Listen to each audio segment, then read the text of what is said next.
All right, all right. Good evening, good evening, good evening, everyone. Welcome to tonight's stream. I am Eric Hall, your success concierge, and today is the October 24th, 2024. And of course, we got our pink on for breast cancer awareness. As I said, this is cancer in general, but just breast cancer in and of itself, because I've had a lot of family members, a lot of individuals I know in general, not just family members, but saying just individuals I know who have fought this battle. And so, even from a gentleman standpoint, wearing pink is something certain stylish individuals like myself can do. So that's what we're doing. I went with the pink with the blue blazer, blue sports coat. Reason being because we're doing our case study later on this evening. And the gentleman who actually does this case study, who we're doing a case study on, he's a little bit, with his outfits a little bit. So I wanted to do something a little bit unconventional but classic. Um, to get a change as well too.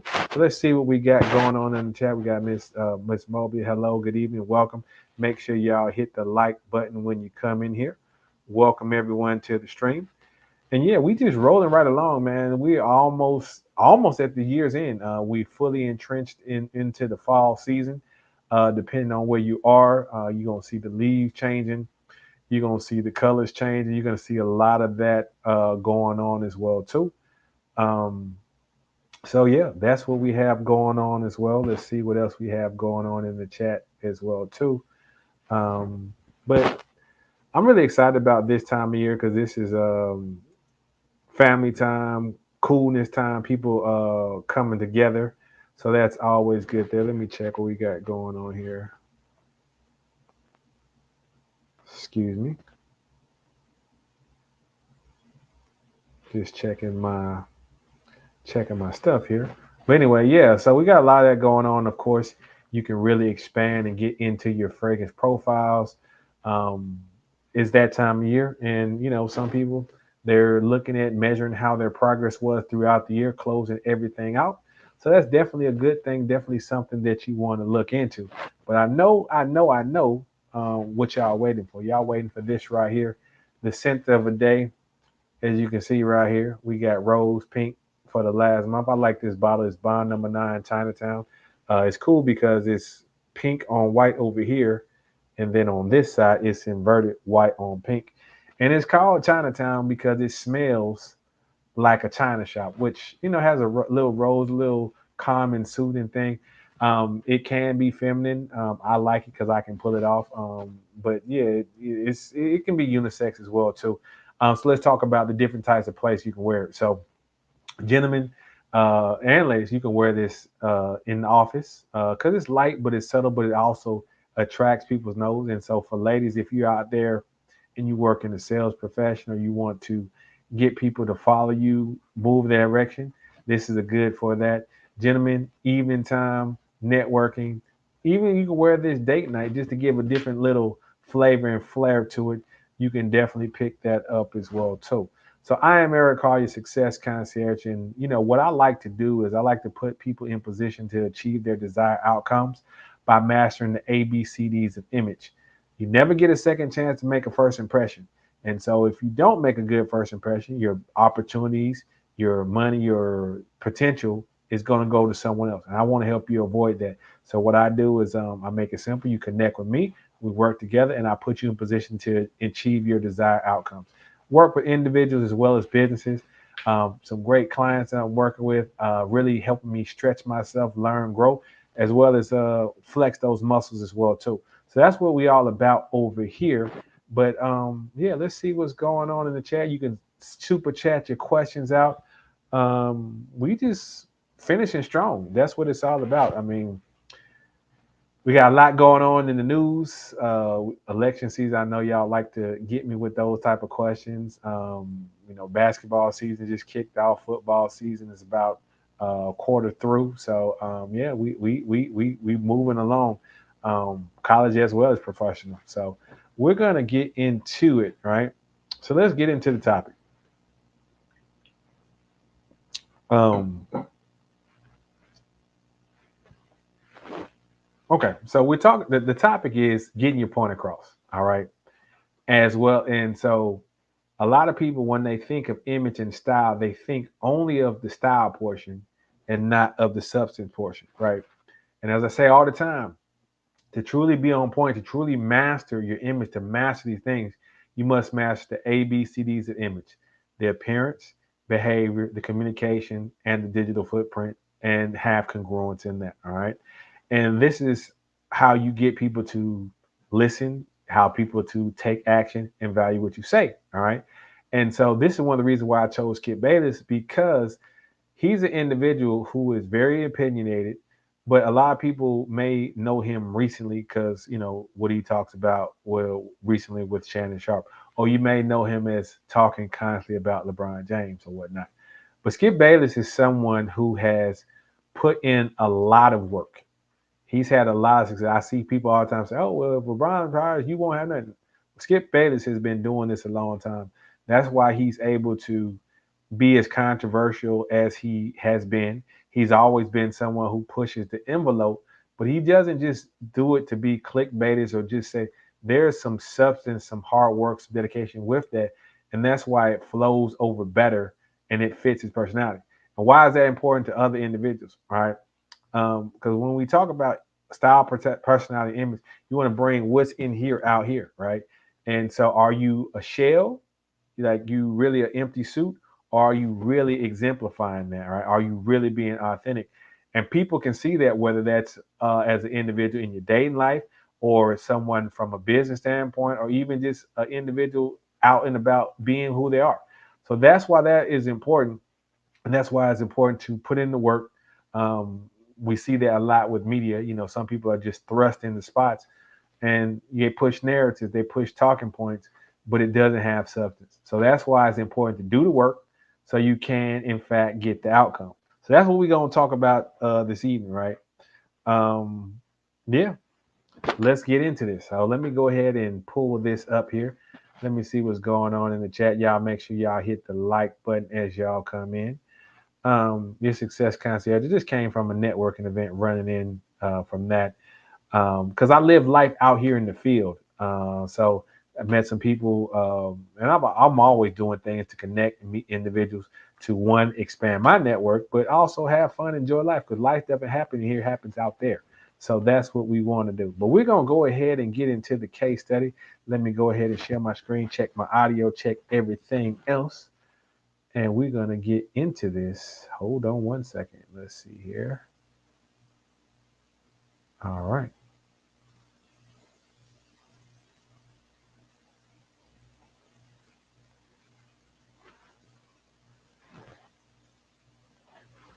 Let me check my things to make sure the stuff is moving like I need it to move.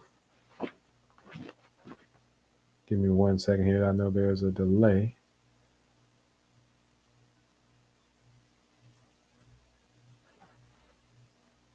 Let's see here. I want to make sure my screen is changing. Oh. All right, hold on for a second. Let's see here.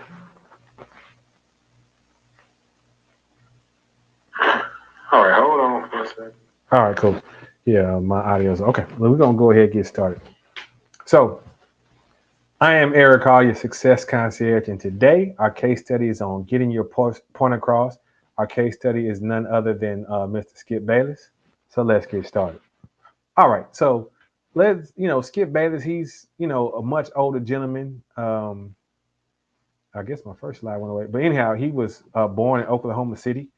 I must have accidentally deleted that particular slide, but he was born in Oklahoma City. His parents had a restaurant. And he had two brothers and sisters. So he grew up working in his parents' restaurant, but he eventually went down a different path. He wanted to be into writing, media, that type of thing. Whereas his brother is actually a famous chef as well too.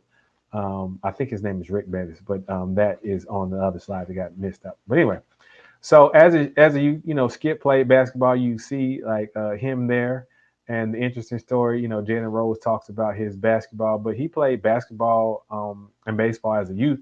But he was also very intelligent, was salutatorian of his class. He was a member of the National Honor Society. Some of you may or may not know, but that's something where they recognize like top students. And he was there 2 years. And also, too, his English teachers saw his talent, and they say he should get into writing. So he became the prime, and he was into sports, so he became the primary sports journalist for his school in his junior and senior year. And some individuals may know about this organization, Fellowship for Christian Athletes, but he was the president of that. That's association. I didn't realize it was around that long because I've been a part of that briefly as well too when I went to private school. But that's an organization that talks about sportsmanship, utilizing Christian values in sports as well too. So he was president of that organization as well too. Now y'all know I was gonna do it, right? So not necessarily a baby pitcher, but a young pitcher because Skip Bayless is, I believe he's 72. So that may not be around that we can easily find. But after he graduated high school, he got scholarship to Vanderbilt University. There was a gentleman, Grantland Rice, who was a writer, and he got that particular scholarship. He was a Vanderbilt alum. Skip majored in English as well as history. He was a member of the Phi Kappa Sigma fraternity. He was 2 years served as the chapter's RHO or RO, and that's the sports director. And so he also got into the student newspaper, the Hustler News, not the magazine, excuse me, because that's the adult magazine. The Hustler newspaper for Vanderbilt. He was a sports editor for that particular magazine. And then he spent the summer interning with editor Frank Boggs at the Daily Oklahoman. But Skip had, like I said, he was very intelligent. You can see that in how he speaks well. And so he graduated cum laude in 1974. So then after that, he started getting into print. Most people may know him from TV, radio, but he started actually as print journalism. So after Vanderbilt, he moved to Miami, worked for the Miami Herald for 2 years, as you see the H for their logo. And after that, in '76, he took a position with the Los Angeles Times, and he was a writer for the Los Angeles Dodgers. And so one of the things, or that was one of the areas that he focused on. But he wrote investigative stories for them, and one of the stories was about resentment between the Dodgers clubhouse and one of the Dodgers management, and Steve Garvey and his celebrity wife Cindy. All right. And then he also broke with the Rams because they were in LA at the time before they moved to St. Louis and back to LA. But the owner of the Rams was, I guess, sabotaging the team behind the scenes and how he was choosing to start different quarterbacks every week. But even at an early age, Skip was getting recognized for some of his writing and accolades. So he won the Outstanding Newspaper Award in 1977 for coverage on Seattle Sleuth. Some of y'all may know I went to the Kentucky Derby earlier this year, but Seattle Sleuth was a Triple Crown winner. That means you won the Kentucky Derby, which is a major race, the Belmont Stakes, which is a major race, and the Preakness. You win all three of those in the same year. That is the Triple Crown. So he got award-winning articles on some of the work that he did for that particular story. Then he moved to the Big D, Dallas. So at 26, he was hired by the Dallas Morning News to write the lead for the sports column. And so 3 years later, he joined the Dallas Times Herald. But even at that particular time, Wall Street Journal, which is a major publication, not very little to do with sports, more so with investing, but they were recognizing Skip Bayless's work. And so he was receiving awards then, voted Texas Sports Writer of the Year by National Sportscasters and Sports Writers Association. And he won that 3 times, 79, 84, and 86. And then Skip also is a published author. He wrote a couple books. As I said, he worked for Dallas, so he covered the Dallas Cowboys a lot. You may see he talks about them as one of his favorite teams, but he wrote a couple like very strong, interesting books about their time and their particular journey, right? And it's interesting. It covered 3 different coaches. So first one was Guy's coach. That was the legendary Tom Landry, and it talks about the rise and fall or the end of his time as the Dallas Cowboys coach. The next book was in '93. This was based on the Cowboys under Jimmy Johnson, the untold story of the Dallas Cowboys season on edge, and that was based on when Jimmy Johnson was coach, and then in '95 when Barry Switzer was coach, he wrote another book, Hell Bent: The Crazy Truth About the Winter Else Dallas Cowboys. And some of the controversies that came out in that book was Barry Switzer, who was the coach at the time. There was speculation about from Barry Switzer as well as people close to him about Troy Aikman's preference in relationships. And we have to be politically correct because we're here on YouTube as well. But after that, moved to Chicago, worked for the Chicago Tribune.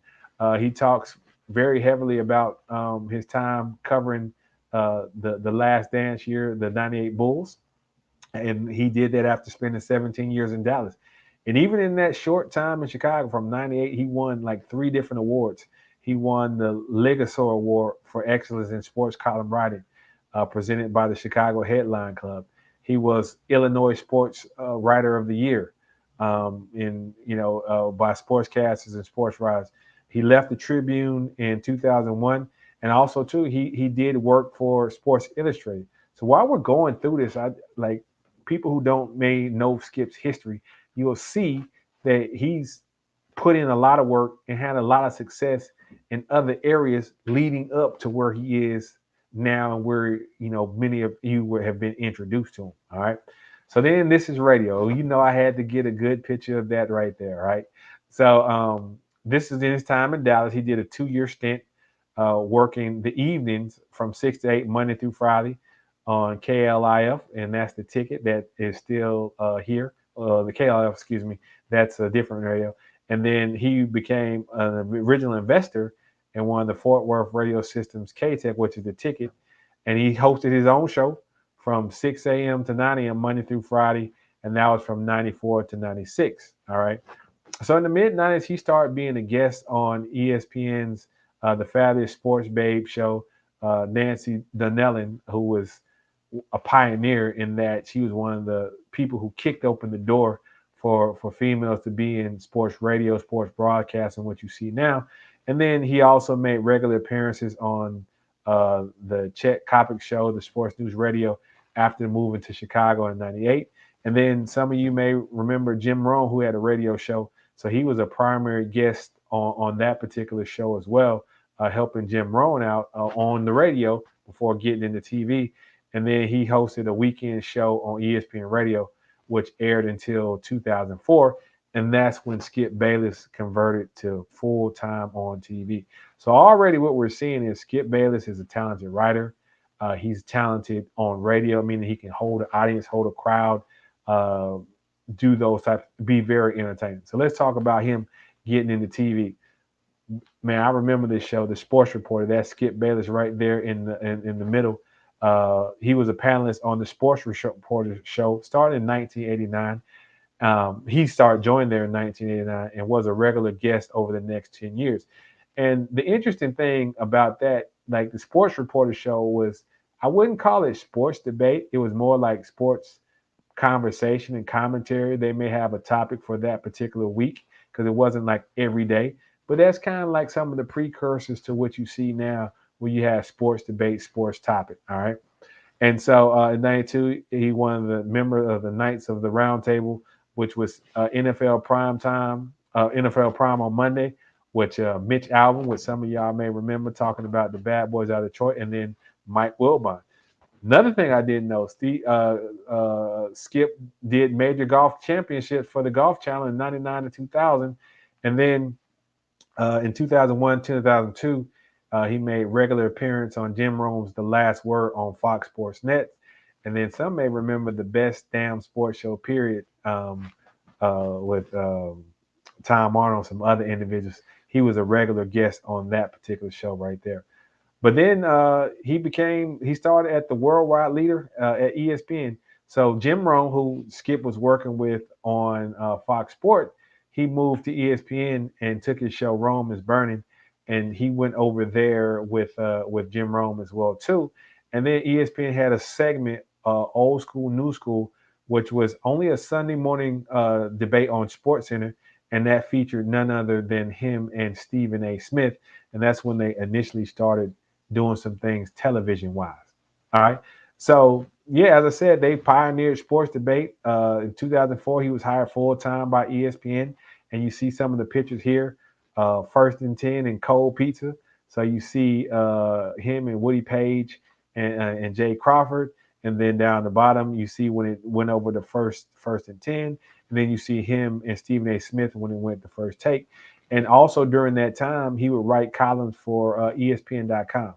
And so in 2007, they rebranded it to First Take, and they moved production from New York to his headquarters in Bristol, the ESPN headquarters.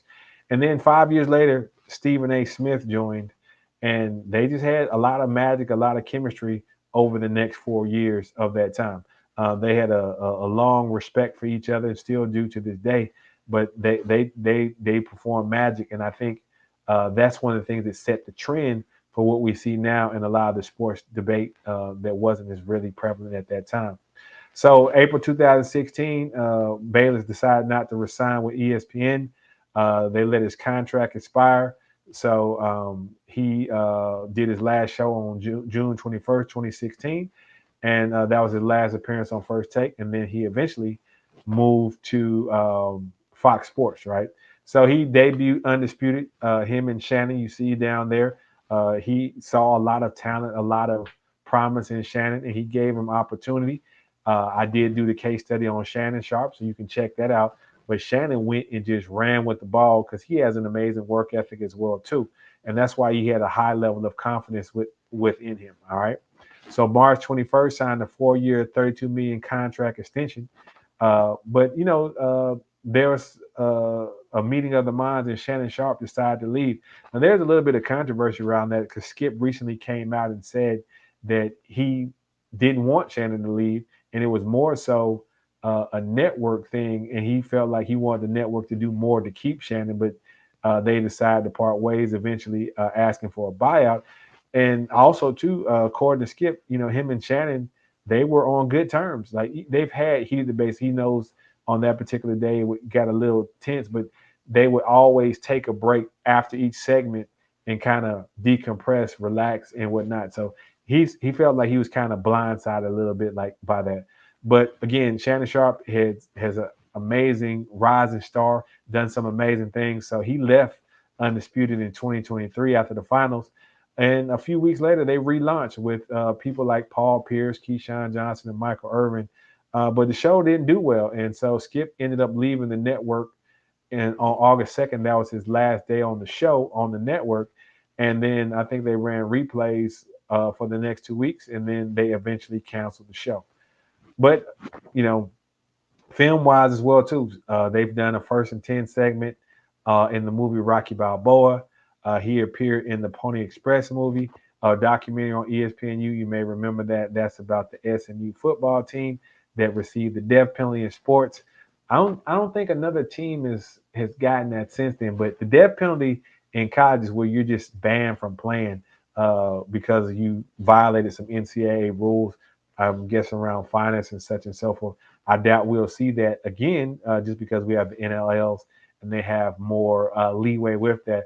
Also, the documentary on Herschel Walker as well, because Herschel Walker spent some time with the Dallas Cowboys as well. But Skip, like I said, he's gotten a lot of recognition. We talked about some that we already saw, but then some other things as well too. He's on the Oklahoma City Wall of Fame for being an outstanding alumni of Oklahoma City public schools. Vanderbilt Student Media Hall of Fame. Is nominated for a 2012 Sports Emmy, as well as co-recipient of the Weebly Award, which you see up here with him talking about. But he's had some controversy. Yeah, many people know that he's been very critical of LeBron James. He may have softened his stance a little bit, but he's been critical of LeBron when he has not done as successful when comparing him to other individuals, other players. Of course, you see him down there. I like putting that point with him and Troy Aikman. He made some, allegations of that. called Dak Prescott weak for saying he was suffering from depression. And then the big one is Damar Hamlin. So you may remember him, like you see him up at the top right. But Damar, I believe he had a heart attack or heart issue on the field, and he had to be um, taken to the hospital. And this was during the middle of the playoffs. And he was saying, okay, they shouldn't call the game because this is of a significance because it's for the playoffs. But that was some controversy that he made about that, which he later walked back. And then, of course, the controversy we had with him and Shannon Sharp most recently. But personal life, I mean, that's his partner, wife, Ernestine. They've been together quite some time. He's a dog lover, so he always mentions his dog, Hazel. Ernestine has also written a book as well about sports fans. And then let's get into the lessons as well too. You know, appearance, he has a bit of a he has a little bit of versatility. He's always Skip is always well dressed, outside of certain times where he's doing prop appearances. He's always going to be well dressed. He may wear a jersey here or there, but he typically wears sports coats, dresses well because he's into the sports industry. He often dons sneakers with his suits. So that's a little bit of urban to his corporate and whatnot style personality, but he's always well dressed. All right, don't rarely see him in urban gear outside of the sneakers. Now he does do a little bad boyish, rakish with the necklace and the black tee, but he's always dressed well and he's had that particular style personality for quite some time, for many years. And as he got more into the first take, that's when he started doing the sneakers with the suits thing. But he's always dressed well. And then behavior, he's like hard working. He works out. He used to run. I know he was a distance runner. He has a strong dedication to his craft. You see, that's why I put that picture up there of him concentrating. Heated debates, you know, always uh, excelled, right? He excelled academically, and so that hard work and dedication has allowed him to excel professionally. Outside of his mouth, you know, he pretty much stays out of trouble, and that's not a knock on him because again, he pushes the envelope on a lot of things to get to the grit, right? And he started off as an investigative reporter, so that's kind of the things that they do. Communication. I mean, he speaks well. He's English major, so that helps. And then you see him in print, radio, TV, all those particular spaces, and then digital footprint. He's got a Skip Bayless show, and then of course that was a tweet. So he's on Twitter that is out. You know, that's going to be around for a while. And then you see him archived on TV as well. All right. So that is my case study on Mr. Skip Bayless. I am Eric Hall. Thank you for tuning in to that portion. And let's see what we got going on in the chat. See if we have any questions here. Shout out to everyone. Let's see what we got before we get into that particular portion. Let me put the link up here in case anybody wants to chime in and join. I know I had a troll who liked to run their mouth, but we see they don't show up here. Maybe because we get close to Halloween, they may want to bring themselves up here. But yep, I doubt it. But you know, I have fun with the trolls. That means we ruffling some feathers, we doing some things. So that's always good there. So let's see what we got going on here. You can always come in there. Also, too, you can hit me on the Cash App. You want to support the stream, you want to get me your question, you can do that as well. Yeah. So we will go ahead and get into it. I know we're a different day, different time. Just life is life. Your success concierge is constantly out here learning, growing, building, doing different types of things, so I can add more value, not just here, but also customers as well too. I like that. I like being better, growing, learning, doing these type of things. So we can check out what we have here in the questions. Okay. All right. So how do you dress for a company Halloween party? Well, it depends, right? So, like for me, right? Just based on my style, personality, just based on the things I like to do, I always err on the side of conservatism and caution. um, depending on like what type of place you work, what type of industry and whatnot. I certain outfits, certain things are acceptable, certain things are not acceptable. So me, I'm not really one to really dress up. So I may, let's just say for me, based on my style, I may dress up like John Wick, right? Because I can wear a suit, I can wear this or that, or I can wear traditional outfit wear like Captain or Black Panther, like some of that.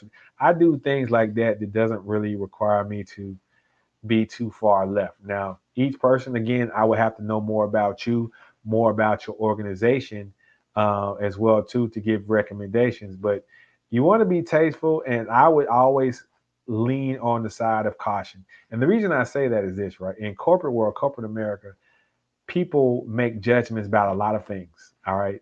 And additionally, that could be the difference between you getting the promotion, not getting promotion. And I mention this because people ask me all the time about holiday parties, not just Halloween parties, but Christmas parties if your organization is still doing that. I always say, understand the do's, don'ts of your organization, the culture, and see how that fits in and fits in with your style, personality, and then govern yourself accordingly. But the best bet I always say is conservative, um, lean that way. All right. So that's always a good question. I get that about etiquette around, holiday time, holiday parties, as well as different types of dinners because, it's that time of year. So, yeah, let's see what else we got. I knew this question was coming. What are your thoughts on Bronny's preseason start? I don't know if this was the preseason or just the regular season. For those who know, Bronny, he made his NBA debut on Tuesday. And the thing is this, right? Some people talk about nepotism and they try to use different people who there because they even had Ken Griffey Jr. and Ken Griffey Sr. at the Lakers game. Now, if you know anything about both of those guys, they were both pretty good baseball players. Ken Griffey Sr. was pretty good. Ken Griffey Jr. was amazing, right? So they both, pretty much earned their particular stripes based on their performance. Bronny was borderline to not well, right? But they put him in. He played 2 minutes. I don't know how long this experiment is going to last. It did go well because the Lakers they did win the game, but Anthony Davis stole the show because he put on an amazing performance. But again, Bronny needs work on his game, and so yeah, they had that moment. It was good for that moment, but we'll see how it plays out in the long term for that. But it was interesting to see because I didn't watch that particular portion. I did catch the end of it. I just wanted to see because I know y'all were going to ask me. I wanted to see what type of things they were going to say or talk about as it relates to that. And they interviewed the two of them after the game. Again, Bronny only played like 2 minutes, and that was it. He played 2 minutes toward the end of the second quarter and didn't see the floor anymore after that. So again, that a lot of work needs to be done on that. They had their moment. I don't know what they're going to do, what it's going to be like going forward, but yeah, that is something to look at as well too. So let's see what else we got here because these questions is all mixed in when they put them up here. Let's see what we got. Y'all asked some really, really good questions, so I do enjoy that. Um, let's see here because some of these they. All right, let's look at this one down here. All right, this is a good question right here. I see an influence, I guess they meant influencer, who has a similar style build to me. Should I just copy what they do? Yes and no. So more than likely no. And the reason being is this, right? Just because they have a style and build or size and build similar to you doesn't mean they have the same style personality that you do, right? And style personality is like your lifestyle, what you want to project outward, and what's actually inside as well too. And so each person is going to be unique. You see that even with twins, right? Sometimes they dress alike, but their personalities are totally different. And then sometimes when they get older, they start dressing totally different, right? They dress not like each other, right? So the same is true in these instances right here. And then also too, when you look at these influencers, you don't know if they dress themselves or they have a brand deal where they wear clothes based on this organization is paying them to represent their brand. I've known many people who are celebrities, famous, and you see them just out and about when they're not when they're on the plane, when they're going to the store, and they're totally different than what you see in real life, right? Or what you see on screen. And the same is true with these influencers, because you may not know their personal life, and their style, personality may be totally different from you. Then you can't really just copy them. Now you can get some ideas and say, okay, I like how that fits because their body is built like mine. This is how they're able to buy clothes that fit or accentuate different features. That type of thing can be helpful as well too. But just overall, just copying everything that they do, you just be a cheap copy of that celebrity versus the best version of you. So yeah, you can take some tips, you can get some insights, but you definitely want to keep it to keep doing some of the things that you do as well. So okay. All right, so that's my take on that. And oh boy, this is a good one right here. Boy, y'all be trolling me, but I'm gonna answer the question. Y'all asked it, I'm gonna answer it. Okay. It says, I want to find the sugar daddy. Why is it so hard? Can you help? So I guess it's sugar daddy season. Is that time of year. Them college tuitions and Christmas things need to be paid. So here's why I see a lot of challenges with people or young ladies or even mature ladies trying to get into this particular industry. It's a total paradigm shift. In traditional dating, women typically have more leverage or more control, and they have a lot more suitors than typically the men who pursuing them do. When it comes to this type of relationship, because it's typically a man of means, it's totally opposite. So the power dynamics have shifted, right? And it's a culture shock for a lot of people in that field because they're not used to that and they're not necessarily prepared for that. So can I help? So it just depends, right? Because I work with individuals to help them achieve outcomes, right? And so I've worked with even people professionally, even people who want to date. And I would consider this a form of that or attracting an outcome. So the thing is this, if you're targeting a certain type of individual, what is it that's important to that person? What is it they want? What is it they're quote unquote paid for? What do they need? No different than running a business. And how can we best position you to one be seen as someone who can alleviate that? And I won't get. I'll keep it at that. But again, I know some people want to deal with upscale people or upscale situations, but they haven't taken etiquette. They don't know how to dress properly. They don't know how to conduct themselves. They don't know the do's and don'ts, right? So all these type of things are important. And so this is something, if you were to hire me, I would work with you on that and determine that and put your best foot forward so you can be in position to get those out because you can be seen as acceptable or not out of place in the spaces that those type of individuals would be, that those type of individuals would hang out. So yeah, that's how I can help. So definitely, if you serious about that, or you can book a session, and I can work with you on that. Like I say, it's all about outcomes. I don't view like here's the interesting thing, right? When I approach a situation or a problem, I focus on when I approach a situation or a challenge, I focus on what is the end result, right? So we're here and we're trying to get to here, right? So understanding those two things, then I say, okay, how can we bridge the gap? What needs to happen in this space to bring these things closer? And that can be an individual who wants to update their style. That can be an individual who wants career development, bar soft skills, resume writing, communication, and that could be as well, a business who wants to uh, get better customers. Like I view them all this like the outcome is the outcome. Is like okay, now let's target on the gap in between and hit that approach. So that's I guess that's my superpower.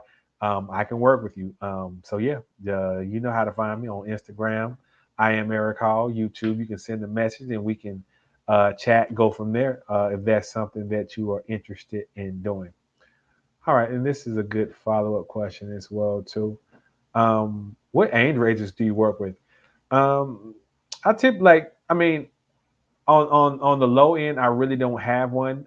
If you're a minor, then of course any work would have to be with parental consent and collaboration with them.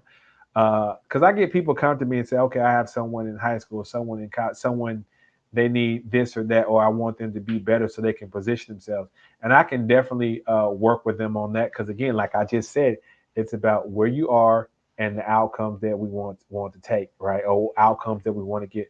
I don't have a quote unquote cookie cutter approach.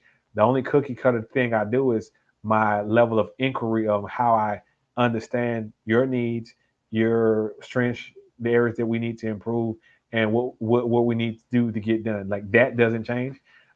Like getting that part of the discovery out, but the approach or the work we do in between that's going to be catered specifically to you, and that's the benefit of working with someone like myself or other image consultant is we don't give you a cookie cutter approach. We can understand you. We understand your lifestyle. We understand your needs, your pain points, all those type of things, and then we craft something that we can partner on in order to set you up for that. And not only that, we constantly examine it to say, okay, this is working well, this is the area to improve, and we keep making progress, keep making progress, keep making progress. Because again, baby steps. That's how we get from point A to point B until we get that momentum up, and then we can move a little bit quicker. So yeah, I work with all ages. Again, I always joke I don't typically deal with people after 60, 65 because a lot of times they stop caring. But I've met some sharp people in that particular space who are the age who still going hard every day in business, going hard every day in life. So that's why I don't really put a limit on that. But when we talk about targeting, that's kind of like the area of I focus on. And of course, as I said, I deal with men as well as women, and I deal with businesses as well too. So this is always a good question as well too. All right. So let's see. Okay, this is another good question. I have some really, really good questions. I like this question. All right. So does your style personally change? Excuse me. Let me take a sip right quick. Does your style personality change if you're living in a different country? It could, right? And what I mean by it could is because your lifestyle it will be different, no matter where you live in the world, right? Your lifestyle will be different depending on where you go.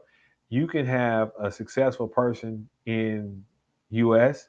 and they move to South America. They still have those same qualities and traits, but maybe they lived in a northern city where it was cold, and now their lifestyle is more beach, more natural, so their outfit, their dresses, that type of thing that will change. So lifestyle is a portion of style personality. So that may change. All right.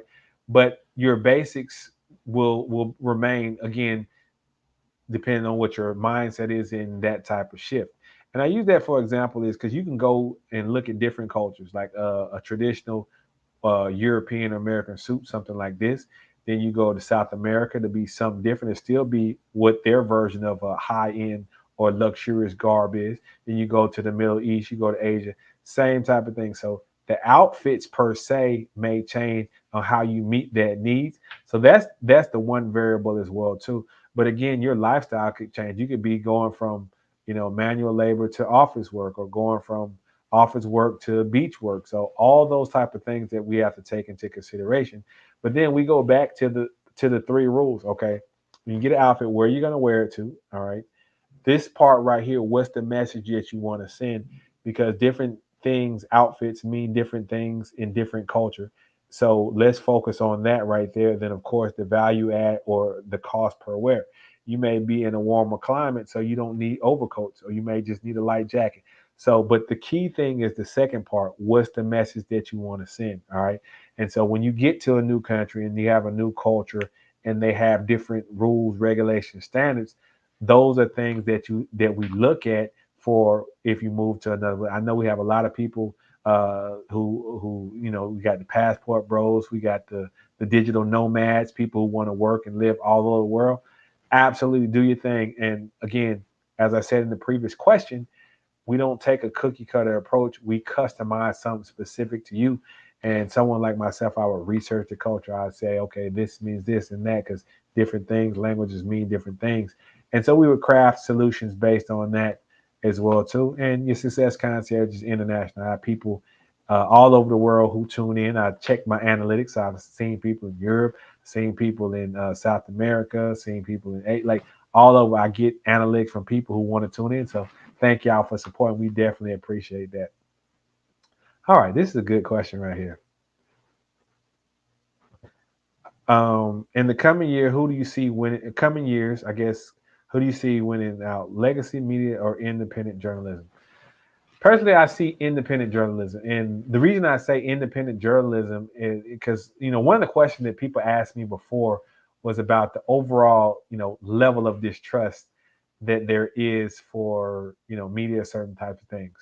So people are more so going off the beaten path to get their news, and also too not everybody, but a lot of people have smartphones with cameras, right? And so a lot of times you get footage from that before you get actually news footage. You have people on the ground who have their own video camera or camera phone, so that's almost like their own recording studio, so you can get a lot of different perspectives from that. And then you got independent journalism or independent content creators like myself, where you can actually talk and interact. There's no time frame. There's nobody in the earpiece saying we have to go to commercial, we have to wrap this up with that. So it just provides a level of interaction that you don't really get or haven't really gotten from legacy media. And I even spoke about that with Shannon Sharp and some other people who come from the TV media space, and then they come over to this area with broadcasting and whatnot. Because when they're on TV, they're not interacting in the chat with people. They're not responding, not doing this. Whereas content creators like myself, other content creators, they're constantly talking, going back and forth with individuals, interacting, creating communities for that. And I think that's something that people want, and they want to be able to get multiple opinions, be able to dig deeper, and get a lot of different information from different sources so they can form their own opinion versus have one message. And then the other thing too is a lot of media. There's very few media companies. When I say few media companies, there's companies that own a great portion of radio stations. There's companies that own a great portion of TV stations. Companies that own great portions of channels. So a lot of that is all coming from the same place with the same filter. There's the thing about like the 3 a.m. drop where they send, I guess, the news or the topics out, the talking points out, and they repeat it at all the networks, whether you're in Dallas, whether you're in Chicago, you're in New York, your network is saying the same thing. And I think people they want something different. So that's why I see more so the independent journalists, independent content creators, so you can see and get some interaction. Perfect example we see right now, we have some of the court cases, and a lot of that's live stream. You have content creators like AV, Seven Power, lead attorney, Professor Nez, like those are the ones I know, but I know people are doing legal commentary. So you can tune into each one of those and get interaction, get information, and then you can reach out to say, hey, lead attorney, I have a question. AV, I have a question. Professor Nez, I have a question. And you can send it, they can answer that in real time, where as on TV, you can't get that. So the interaction is higher, the interaction is different. So people are liking that aspect of it as well too. So yeah, that's a great question as well. Let me see what we got going on here in the chat. Let me put this up here in case anybody has questions or wants to join the stream as well too. We definitely appreciate everyone tuning in. Um, we have a lot of fun over here, and let's see if we got any more questions. Yeah, let me answer. Hold on for a second. Let's see here. I think that's all of them. So let's see if we got any more. Let me do this. Okay. I knew y'all was gonna ask this. All right. Oops. Oh, sorry. I put it. Okay. Would you ever do a case study on LeBron James? Maybe. The thing is, LeBron, uh, his story is not complete yet. So there's a lot more of the journey that would have to be. Maybe after he retires, maybe if there is something that really stands out. LeBron is very cryptic and kind of secretive and not transparent about like what he does or what he does behind the scenes. So it's hard to get as much accurate information as I would like to. At this time, right? But from a sports standpoint, if I ever appear, and occasionally I go pull up to some of these sports columns, sports panelists as well, I'll pull up over there and have conversation. But far as a full on case study, not yet. Maybe in the future, we'll see. But yeah, like when I do my case studies, I try to get people who I can learn a lesson from or point something out or have some information, and I try to be accurate as possible and get the details you want, so I can do a thorough justice examination of that individual. And I just find a lot with LeBron is not transparent, so I can't do that as well too. Oh, is that Diamond? Good evening, Diamond. Okay, let's see here. Diamond, good to see you. It's been a minute. I'm glad that you were tuning in. Hope all is well with you and your family. Let me salute you and shout you out. Long time supporter. Hadn't seen you pull up in a while, but hopefully all is well with you and your family. So we definitely appreciate you showing your support. Definitely appreciate you tuning in. So yeah, always good to see you. Glad that you pulled up, couch up. So yeah, keep doing amazing things. But yeah, back to the case study on LeBron. I mean, it's possible. I just I do certain things. I plan them out because there's information I have or something happens that I'm really interested in. But yeah, we do what we can. But there's so much already out there where if you want to talk about LeBron James, you can talk about him pretty much anywhere. There's someone, whether you like LeBron, you don't like LeBron, you're somewhere in the middle. There's always someone doing that. So um, at this time, no, but in the future, it's possible. But yeah, you go to a lot of these sports commentary shows, they do that as well too. Let's see if we got anything else in the chat. Let me put the link up because I know we have some people shouting out, coming up in here, jumping in. They want to get their end of the month fix on. We 7 days away from Halloween, so I know some people want to dress up and do their thing, get some candy, go to some parties, do what they do. We all for that. But let's see if we got any more questions in the chat. I love being here with y'all. Um, yeah, uh, just having these types of conversations. Let's see if we got anything else. All right, sounds like all hearts and mind clear. So again, um, got a pink on. We supporting cancer. It's Breast Cancer Awareness Month, but not just breast cancer, any other type of cancer. So salute to all the individuals who fighting the good fight. I know some people who personally fought breast cancer as well as some other different types of cancer. So salute to you. That's why I'm rocking my pink this month in your honor, but also too the medical professionals who put in work to serve, to care for, to do the research, to put in the effort to make individuals' lives comfortable and better. We definitely appreciate y'all. Thank everyone else for tuning in. Y'all have been amazing. I am here to call your success concierge. Salute, and we are out. Good night, everyone.